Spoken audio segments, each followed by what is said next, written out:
మీరు ఎలాంటి బిజినెస్ చేస్తున్నా ఏఐ టూల్స్ ద్వారా మీ బిజినెస్ ని డబుల్ చేసుకోవచ్చు. జస్ట్ 49 రూపీస్కే AI tool. Hello everyone, I'm Anita and I'm here with you all today to tell you all how we can say sorry. Sorry అని ఎలా చెప్పాలి, ఎలా చెప్తాం? సారీ అని చెప్తాం, అంతేనా? అంతే కాదండి బాబు. ఎవరికైనా కాలో చేయో తగిలితే సారీ అని చెప్పామంటే ఓకేలే అనుకుంటాం, కానీ ప్రతిసారి సారీ సెట్ అవుతుంది అంటారా? ఎవరైనా ఏదైనా తెమ్మని చెప్పుంటారు, అది ఇంపార్టెంట్, ఇమ్మీడియట్గా తెమ్మని చెప్పుంటారు, మీరు వచ్చేదారిలో మర్చిపోయారు, సారీ సరిపోతుందా? ఎవరినైనా ఏదైనా తిట్టేశారు, వెళ్ళి సారీ సరిపోతుందా? సరిపోదుగా.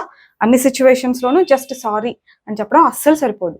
అందుకే డిఫరెంట్ సిచ్యువేషన్స్లలో డిఫరెంట్ వేస్లో సారీ ఎలా చెప్పాలి, సారీ తర్వాత ఏం చెప్పాలి, సారీ ముందు ఏం చెప్పాలి, ఇదంతా ఈరోజు మనం క్లాస్లో నేర్చుకుందాం. Okay, here I have few sentences that you can use when you want to say sorry. Sorry అని చెప్పాల్సి వచ్చినప్పుడు మనం యూస్ చేయగలిగే కొన్ని సెంటెన్సెస్ ఉన్నాయి. అందులో ఫస్ట్ది ఏంటంటే, I'm sorry, that was so thoughtless of me, that was so thoughtless of me అని ఎప్పుడు అంటాం తెలుసా? ఎవరైనా మిమ్మల్ని ఏదైనా తెమ్మని అడిగి ఉంటారు, అది చాలా అర్జెంట్, మర్చిపోయారు మీరు, బా I was so thoughtless, that was so thoughtless of me అని చెప్పి ఐఎమ్ సారీ అని చెప్పండి. ఓకేనా? I'm sorry, that was so thoughtless of me. Okay, I'm very sorry for the way I behaved is another sentence that you can use. అంటే మీరు రాంగ్గా behave చేసి ఉంటారు, రియలైజ్ అయ్యి వెళ్ళి సారీ అని చెప్తే సరిపోదు కదా. I'm very sorry for the way I behaved, నేను బిహేవ్ చేసిన ఆ వే ఉంది కదా, దానికి చాలా సారీ అని చెప్తున్నాం. ఐఎమ్ వెరీ సారీ అన్నట్టుగా. I deeply regret my actions, నేనేవో కొన్ని పనులు చేసుంటాను కోపంలో, I deeply regret my actions, I'm so sorry for what I did, I'm so sorry for what I did, I deeply regret my actions అని చెప్పండి. తర్వాత I'll make it right immediately, తప్పు చేసాం, సారీ చెప్పాం, సరిపోదుగా. I'll make it right immediately, please give me a chance అని చెప్పండి. Okay, I'll make it right immediately. I'll fix it right away, ఇప్పటికిప్పుడే ఫిక్స్ చేస్తాను నేను, కొంచెం టైం ఇవ్వు అని చెప్పండి. So they should feel your sorry కదా, మీరు సారీ చెప్తున్నట్టు వాళ్ళు ఫీల్ అవ్వాలి కదా. మన సారీని కరెక్ట్ చేయడానికి ఏదో కొంచెం మాట్లాడాలి కదా, అవన్నీ అనమాట. ఐల్ ఫిక్స్ ఇట్ రైట్ అవే, నేను ఇప్పటికిప్పుడే ఫిక్స్ చేస్తా. I'll make sure it doesn't happen again, ఇంకొకసారి ఇది జరగకుండా నేను చూసుకుంటాను. ఇవన్నీ మనం చెప్పాలి ఖచ్చితంగా అనమాట. I'll make sure it doesn't happen again, ఇది మళ్ళీ జరగకుండా నేను చూసుకుంటా. I forgot to get it, it slipped my mind.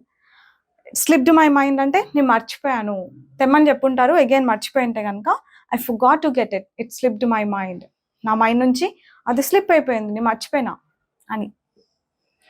I wish I could take it back, దీన్ని ఎప్పుడు యూజ్ చేస్తాం తెలుసా?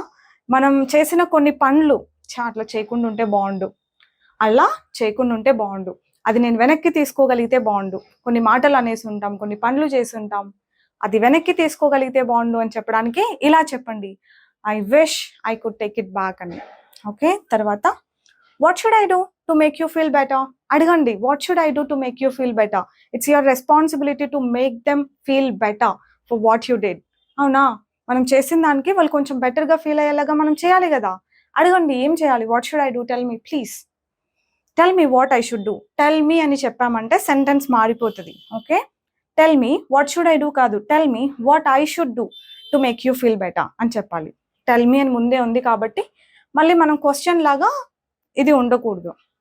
లేదు, ఇది ఒక్క క్వశ్చనే అడగాలని అంటే ఇలా ఉండాలి, what should I do to make you feel better అని చెప్పి. ఓకేనా, గుర్తుపెట్టుకోండి variation. Tell me what should I do అని మాత్రం అనకూడదు. ఇది the final one, I'll go nuts if you don't forgive me. I'll go nuts if you don't forgive me అంటే ఏంటి తెలుసా? I'll go crazy if you don't forgive me అని. Please sorry, accept my apologies, నువ్వు ఒకవేళ నన్ను క్షమించకపోతే I'll go nuts అంటే I'll go crazy అని అర్థం.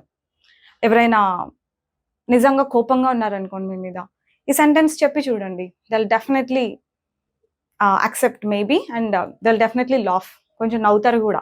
I'll go nuts if you don't forgive me అని చెప్తే. మనం మన ఫ్రెండ్స్ని ఫ్రెండ్షిప్ కొద్దీ ఏదో ఒకటి అనేసి ఉంటాం, వాళ్ళు హర్ట్ అయి ఉంటారు, అప్పుడేం చెప్తారు? I'm so sorry for what I said, I didn't mean to hurt you, I'm really sorry for what I said, okay please accept my apologies అని చెప్పండి. ఏమని? I'm so sorry for what I said, I didn't mean to hurt you. ఓకేనా?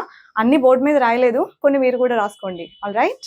ఏదైనా meeting లాంటి ప్లేస్లకి మీరు లేట్గా వెళ్ళారనుకోండి, I'm so sorry for being late, the traffic was verse than I expected.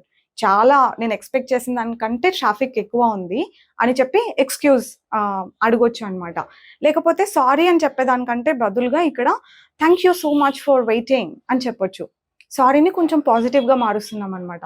Thank you so much for waiting, the traffic was verse than I expected. నేను expect చేసిన దానికంటే కొంచెం వర్స్ట్గా ఉంది అన్నట్టు ఇలా చెప్పొచ్చు.